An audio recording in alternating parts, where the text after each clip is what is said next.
ഇന്ന് ഞാൻ നോക്കാൻ വേണ്ടി പോകുന്നത് ഡോക്ടർ സ്റ്റോൺ എന്ന് പറഞ്ഞ ജാപ്പനീസ് ആനിമി TV സീരീസിന്റെ സീസൺ 3 ഒന്നാമത്തെ എപ്പിസോഡാണ്. 3 കാണുന്നതിന് മുമ്പ് തന്നെ സീസൺ 1ഉം സീസൺ 2ഉം ഡോക്ടർ സ്റ്റോൺ റിയൂഷി എന്ന് പറഞ്ഞ മൂവിയും കാണാം. കണ്ടിന്യൂഷൻ ആയിട്ടാണ് സീസൺ 3 വരുന്നത്. സോ അതെല്ലാം ഓൾറെഡി നമ്മുടെ ചാനലിൽ ചെയ്തിട്ടുണ്ട്. അതൊരു ചെക്ക് ചെയ്ത് നോക്കുക, link in the description. So നമുക്ക് നേരെ എക്സ്പ്ലനേഷനിലേക്ക് പോകാം. അവർക്ക് തന്നെ കാണിക്കുന്നത് നമ്മുടെ സേക്കു ഉണ്ടാക്കിയ ആ എയർ ബലൂൺ യൂസ് ചെയ്തുകൊണ്ട് നമ്മുടെ റിയൂഷിയും ക്രോമും കൂടെ ആകാശത്തിൽ കൂടെ ഇങ്ങനെ പറന്നുകൊണ്ടിരിക്കുക. അവർ പറഞ്ഞ് അവർ ഈ വില്ലേജിന്റെ അടുത്തേക്ക് വന്നിരിക്കുന്നത് കണ്ടിട്ട് നമ്മുടെ റിയൂഷിക്ക് ഒരുപാടധികം അത്ഭുതം വരികയാണ്. കാരണം ഈ സ്റ്റോൺ ഏജ് കാലത്തും എങ്ങനെയാണ് ഇവർ ഈ വില്ലേജ് പണിഞ്ഞതെന്നാണ് നമ്മുടെ റിയൂഷി ചിന്തിക്കുന്നത്. മാത്രമല്ല ഇത് ആലോചിക്കുന്ന സമയത്ത് തന്നെ നമ്മുടെ സേക്കുവിനോട് പറയുന്നുണ്ട്. നമ്മുടെ സേക്കു പറയുകയാണ്, ഈ പെട്രിഫിക്കേഷൻ നടന്ന സമയത്ത് ഒരുപാടധികം ഹ്യൂമൻസ് കല്ലായിട്ട് മാറിയിട്ടുണ്ടായിരുന്നു. സോ അതിൽ നിന്ന് രക്ഷപ്പെട്ടവർ ചേർന്നിട്ടാണ് ഈ വില്ലേജ് പണിഞ്ഞത്. സേക്കുവിന്റെ ഫുൾ സ്റ്റോറി നമ്മുടെ റിയൂഷിക്ക് ക്രോമും എക്സ്പ്ലെയിൻ ചെയ്ത് കൊടുക്കുന്നുണ്ട്. തന്നെ നമ്മുടെ കൊഹാക്ക് വന്നിട്ട് നമ്മുടെ റിയൂഷിനെ വിളിക്കുകയാണ് ഈ വില്ലേജ് മൊത്തം ചുറ്റി കാണിക്കാന്ന് പറഞ്ഞുകൊണ്ട്. റിയൂഷിനെ സേക്കുവിന്റെ ലാഭം അങ്ങനെ നമ്മുടെ സുക്കാട്സിനെ കുറിച്ചെല്ലാം പറഞ്ഞു കൊടുക്കുന്നു. സുക്കാട്സിനെ തിരിച്ച് ജീവനോട് തിരിച്ചു കൊണ്ടുവരണമെന്നും പെട്രിഫിക്കേഷൻ എവിടെ നിന്നാണ് നടന്നതെന്നും കണ്ടുപിടിക്കണമെന്നും വേണ്ടി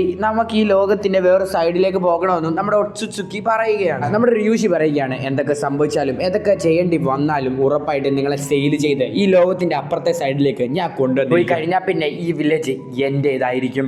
സോ ഇത് കേട്ടാ നമ്മുടെ ക്രോം പറയുകയാണ്, അതൊന്നും പറ്റത്തില്ല, കാരണം ഇത് എന്റെ വില്ലേജ് ആണെന്ന്. തന്നെ നമ്മുടെ സേക്കുവിന്റെ ഷിപ്പിന്റെ ബ്ലൂ പ്രിന്റ് വളരെയധികം കോംപ്ലിക്കേറ്റഡ് ആണ്. എന്നാലും അവർ ഒരുപാടധികം കഷ്ടപ്പെട്ടിട്ട് ആ ഷിപ്പ് പണിയുക സമയത്ത് തന്നെ നമ്മുടെ സേക്കു ആണെങ്കിൽ ആ മാപ്പ് വരയ്ക്കാൻ വേണ്ടി നടക്കുകയാണ്. മാപ്പ് വരച്ച് തീർക്കുന്നതിന് മുമ്പ് തന്നെ ഈ ഷിപ്പിന്റെ പണി കഴിക്കണമെന്നൊക്കെയാണ് അവർ പറയുന്നത്. പിന്നെ ആ എയർ ബലൂണിൽ നിന്ന് ജസ്റ്റ് മിസ്സിനാണ് നമ്മുടെ സേക്കും ബാക്കിയുള്ളവരും ഒക്കെ രക്ഷപ്പെടുന്ന ഒരിക്കലും ഉണ്ടാവാൻ പാടില്ല. അതിനുവേണ്ടി നമ്മൾ വെൽ പ്രിപ്പയർഡ് ആയിരിക്കണം. അത് മാത്രമല്ല നമുക്ക് മാപ്പ് വരയ്ക്കാൻ വേണ്ടിയുള്ള സമയമായെന്നും നമ്മുടെ സേക്കു പറയുകയാണ്. ഞാൻ ഭദ്രമായിട്ട് തന്നെ ആ സ്ഥലത്തിലേക്ക് കൊണ്ടുപോയിരിക്കും. ഈ സ്റ്റോൺ വേൾഡ് അല്ല, ഈ ന്യൂ വേൾഡ് എനിക്ക് സ്വന്തമാണ്. യൂഷി പറയുകയാണ്. ഇതേ സമയത്ത് തന്നെ വില്ലേജിലേക്ക് പുതിയതായിട്ട് ഒരാൾ വരുന്നത് കൊണ്ട് തന്നെ അവർ വൈകിട്ട് ഒരു പാർട്ടി വെക്കുന്നു. സോ ഈ പാർട്ടിയിലെ ഫുഡിന്റെ അതിലൊക്കെ ഒരുപാടധികം സ്പെഷ്യൽ ആയിട്ടുള്ള ഐറ്റംസ് ഒക്കെ ഉണ്ടെന്ന് പറഞ്ഞ് നമ്മുടെ റിയൂഷി ചിന്തിക്കുന്ന സമയത്തായിരുന്നു മീൻ സലാഡ്, മീൻ ചോറ് എന്ന് പറഞ്ഞ് എല്ലാ സാധനവും മീൻ വെച്ചുണ്ടാക്കി വെച്ചേക്കുന്നുണ്ട്. ആരാ ഇല്ലാതായി പോകുന്നത്? അവനും അങ്ങനെ ഇല്ലാതായി പോയി. എനിക്ക് ദേഷ്യം വരുന്നു. ഈ കോപ്പിലെ മീൻ മാത്രമേ ഇവിടെ ഉള്ളൂ. കരടി, സിംഹം അങ്ങനെ പറഞ്ഞ് എന്തൊക്കെ സാധനങ്ങളുണ്ട്, അതിനെയൊക്കെ വെട്ടി തിന്നാൻ പറ്റത്തില്ല. നമുക്ക് നല്ല ആഹാരം വേണം എന്നുമായിട്ട് നമ്മുടെ റിയൂഷി അവിടെ കിടന്നാലയ്ക്കുകയാണ്. നമ്മുടെ സേക്കു പറയുകയാണ്, നിനക്കെന്തുവാ നല്ല ആഹാരം വേണം അല്ലേ, അതെല്ലാം നമുക്ക് സെറ്റാക്കാം, പക്ഷെ നീ എൻ്റെ കൂടെ നിൽക്കണം. അങ്ങനെയായിരുന്നു നമ്മുടെ സേക്കും കൊഹാക്കും അതുപോലെ തന്നെ ഈ റിയൂഷിയും കൂടെ ചേർന്നിട്ട് ആ എയർ ബലൂണിൽ കൂടെ കയറി പറക്കാൻ വേണ്ടി തീരുമാനിക്കുന്നത്. ആദ്യമായിട്ട് പറക്കാൻ പോകുന്നത് കൊണ്ട് തന്നെ നമ്മുടെ കൊഹാക്കുവിന് ഒരുപാടധികം സന്തോഷം വരികയാണ്. പറന്നുകൊണ്ടിരിക്കുന്ന സമയത്ത് തന്നെ നമ്മുടെ സേക്കു ആണെങ്കിൽ മാപ്പും വരയ്ക്കുന്നുണ്ട്. അത് തന്നെ നമ്മുടെ ക്രോം ആണെങ്കിൽ ഒരു ടെലസ്കോപ്പ് യൂസ് ചെയ്ത് ഒരു സ്പ്രൂസ് ഫോറസ്റ്റ് കണ്ടുപിടിക്കുന്നത്. നമ്മുടെ സേക്കു മൈൻക്രാഫ്റ്റ് ഗെയിമിന്റെ അതിലുള്ളതുപോലൊക്കെ എക്സ്പ്ലോർ ചെയ്ത് മാപ്പ് വരയ്ക്കുന്നത് പോലെയൊക്കെ അവർക്ക് കാണിക്കുകയാണ്. എന്റെ ഏറ്റവും ഫേവറേറ്റ് ആയിട്ടുള്ള ഗെയിം ഏതാന്ന് ചോദിച്ചാൽ ഞാൻ മൈൻക്രാഫ്റ്റ് ആണെന്നേ പറയത്തുള്ളൂ കേട്ടോ. ഇതൊക്കെ ബാഡ് ആയിട്ടുള്ള സിറ്റുവേഷനിൽ കൂടാണ് നമ്മുടെ റിയൂഷി പൊക്കോണ്ടിരിക്കുന്നത്. സംഭവം എന്ന് വെച്ചാൽ അവന് മീറ്റ് വേണം. എനിക്ക് എങ്ങനെയെങ്കിലും ഒന്ന് മീറ്റ് കണ്ടുപിടിക്കാൻ മതിയായിരുന്നു. ഓയിൽ ഫീൽഡ് കണ്ടുപിടിച്ച് അതിൽ നിന്ന് കിട്ടുന്ന പൈസ വെച്ച് എനിക്ക് മീറ്റ് കണ്ടുപിടിക്കാൻ പറ്റത്തില്ലായിരുന്നു. മുന്നിലൊരു മല നമ്മുടെ റിയൂഷി കാണുന്നത്. സോ ആ മലയുടെ അവിടെ ആടുകൾ ഉണ്ടെന്ന് നമ്മുടെ റിയൂഷിക്ക് മനസ്സിലാവുകയാണ്. റിയൂഷിയുടെ ഇൻഫോർമേഷൻ വെച്ചുകൊണ്ട് നമ്മുടെ ക്രോമും അതുപോലെ തന്നെ സുസുക്കിയും ആ സ്ഥലത്തിലേക്ക് വന്നിട്ട് ആടുകളെ ഹണ്ട് ചെയ്യുകയാണ്. പിന്നെ നമ്മുടെ സേക്കു ആ എയർ ബലൂൺ അവിടെ ലാൻഡ് ചെയ്യുകയാണ്. സോ ഒരുപാടധികം കാര്യങ്ങൾ ആകാശത്ത് നിന്ന് കണ്ടതുകൊണ്ട് തന്നെ മാപ്പൊക്കെ വളരെയധികം ഡീറ്റെയിൽ ആയിട്ട് തന്നെ നമ്മുടെ സേക്കു വരയ്ക്കുകയാണ്. റിയൂഷിക്ക് മീറ്റ് കിട്ടിയത് കൊണ്ട് തന്നെ അവനിപ്പം ഒരുപാടധികം സന്തോഷത്തിലാണ്. നിങ്ങൾക്ക് മീറ്റ് വേണോ എന്ന് നമ്മുടെ റിയൂഷി ഒരു അമ്മച്ചിനോട് ചോദിക്കുന്ന സമയത്ത് നല്ല ഫുഡൊക്കെ പണ്ടുണ്ടായിരുന്നെങ്കിൽ വില്ലേജിലുള്ള ഒരുപാടധികം ആൾക്കാർ മരിക്കത്തില്ലെന്ന് പറഞ്ഞുകൊണ്ടിരിക്കുന്ന സമയത്ത് നമ്മുടെ റിയൂഷിക്കും ഒരുപാടധികം വിഷമം വരികയാണ്. ആയിരക്കണക്കിന് വർഷങ്ങൾ ഇവർ വളരെയധികം പിടിച്ചു നിന്ന് ജീവിച്ചു. കാലമായിട്ടും അവർക്കൊരു കണ്ടിന്യൂറ്റഡ് ഫുഡ് സോഴ്സ് കണ്ടുപിടിക്കാൻ വേണ്ടി സാധിച്ചിട്ടില്ല. ഞാൻ ജനിക്കുന്നതിന് മുമ്പ് തന്നെ ഈ വില്ലേജിലുള്ള ഒരുപാടധികം ആൾക്കാർ ഫുഡ് കഴിക്കാതെ മരിച്ചു പോയിട്ടുണ്ട്. നമ്മുടെ കൊഹാക്ക് പറയുകയാണ്, ഇനി ഈ ലോകത്ത് ആരും ഭക്ഷണമില്ലാതെ മരിക്കാൻ വേണ്ടി പാടില്ല, ആർക്കും ഭക്ഷണം കിട്ടാതിരിക്കാനും പാടില്ല. ഈ വേൾഡിൽ അഗ്രികൾച്ചർ ഞാൻ കൊണ്ടുവരും. എന്റെ ഗോൾ ഞാൻ ഫൈനലി കണ്ടുപിടിച്ചിരിക്കുന്നു. ഇനി ഒരുത്തനും ഭക്ഷണമില്ലാതെ മരിക്കാൻ വേണ്ടി പാടില്ല. അഗ്രികൾച്ചർ ഞാൻ കൊണ്ടുവന്നിരിക്കും എന്ന് നമ്മുടെ റിയൂഷി പറയുന്നു. നിന്റെ തന്തേനെ വരെ എനിക്കറിയാം. നിനക്ക് പൈസ ഉണ്ടാക്കാൻ വേണ്ടിയല്ലേ, അത് നമുക്ക് സൈഡ് ബിസിനസ് ആയിട്ട് ചെയ്യാമല്ലോ എന്ന് നമ്മുടെ റിയൂഷി പറയുന്നു. ഇത് തോന്നും ഇവൻ വളരെയധികം നല്ലവനാണെന്ന്, ചില സമയത്ത് തോന്നും ഇത് വളരെയധികം മോശമാണെന്ന്, ഇവൻ എന്താണെന്ന് മനസ്സിലാക്കുന്നില്ല എന്ന് നമ്മുടെ കൊഹാക്ക് പറയുന്നു. നേരത്തെ ഒരു സംഭവം നമ്മുടെ ക്രോം കണ്ടുപിടിച്ചിട്ടുണ്ടായിരുന്നല്ലോ.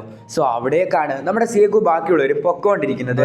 പോയി അവർ ആ സ്ഥലം കണ്ടുപിടിച്ചു. പിടിക്കുകയാണ്. നോക്കുന്ന സമയത്ത് അവിടെ ഒരുപാടധികം വീറ്റ് ഉണ്ട്. ഇത് കാണുന്ന സമയത്ത് തന്നെ അവർക്ക് എല്ലാവർക്കും ഒരുപാടധികം സന്തോഷം വരികയാണ്. അതേ സമയത്ത് തന്നെ ആ എയർ ബലൂൺ താക്കുകയുമാണ്. പോകുന്ന സമയത്ത് അവർക്ക് ഫുഡ് എന്ന് പറയുന്നത് ഒരുപാടധികം അത്യാവശ്യകരമായിട്ടുള്ള ഒരു സംഭവമാണ്. ബിസ്ക്കറ്റും ഒക്കെ ഈ വീറ്റ് യൂസ് ചെയ്ത് ഉണ്ടാക്കാൻ വേണ്ടി സാധിക്കും. സോ അതിനുവേണ്ടി അവർ വീറ്റ് കളക്ട് ചെയ്യാൻ വേണ്ടി പ്ലാൻ ഇടുകയാണ്. അതുകൊണ്ട് തന്നെ നമ്മുടെ കൊഹാക്കു ആണെങ്കിൽ വളരെയധികം വേഗത്തിൽ പോയിട്ട് ആ വീറ്റ് മുഴുവനായിട്ട് തന്നെ ഹാർവെസ്റ്റ് ചെയ്യുകയാണ്. അങ്ങനെ ഹാർവെസ്റ്റ് ചെയ്ത വീറ്റ് ആണെങ്കിൽ വില്ലേജിലേക്ക് കൊണ്ടുവന്നിട്ട് അവർ പ്രോസസ്സ് ചെയ്യുകയാണ്. റോം ചോദിക്കുകയാണ് ഈ വീറ്റ് യൂസ് ചെയ്തിട്ട് നമുക്ക് എന്തോ ഉണ്ടാക്കാൻ വേണ്ടി സാധിക്കുന്നത്. സോ ഇത് കേട്ടാ നമ്മുടെ ര്യൂഷി പറയുകയാണ് നമുക്ക് വളരെയധികം ഡിലീഷ്യസ് ആയിട്ടുള്ള ഫുഡ് ക്രിയേറ്റ് ചെയ്യാം. തന്നെ നമുക്ക് വേണ്ടിയുള്ള ഫുഡ് ക്രിയേറ്റ് ചെയ്യാൻ വേണ്ടി പോവുകയാണെന്ന് നമ്മുടെ കൊഹാക്കു പറയുന്നു. ഇത് തന്നെ ഫാമിംഗ് ചെയ്യാമെന്ന് നമ്മുടെ ഓക്കിയോ ചോദിക്കുന്ന സമയത്ത് അത് ശരിയാവത്തില്ല, വെള്ളമുള്ള സ്ഥലത്ത് വേണം ഫാമിംഗ് ചെയ്യാൻ എന്ന് നമ്മുടെ സേക്ക് പറയുന്നു. തന്നെയായിരുന്നു പൊട്ടിപ്പോയ സ്റ്റാച്യൂസ് ഒക്കെ ഒട്ടിച്ച് വെക്കുന്ന ഒരു കേവ് കാണിക്കുന്നത്. ഇതിനാണെങ്കിൽ ഒരു സ്റ്റാച്യൂനെ നോക്കി ഇങ്ങനെ കരഞ്ഞോണ്ടിരിക്കുക, കാരണം അവന്റെ അച്ഛനാണ്. അധികം ബോറടിക്കുന്നു. ഇതിൽ നിന്ന് പകുതി പേരെ നമുക്ക് റിവൈവ് ചെയ്യാൻ വേണ്ടി സാധിച്ചാൽ അവർ ഈ ജോലിയെല്ലാം ചെയ്തിരിക്കും. വളരെയധികം നിരുത്സാഹത്തോട് പറയുകയാണ്.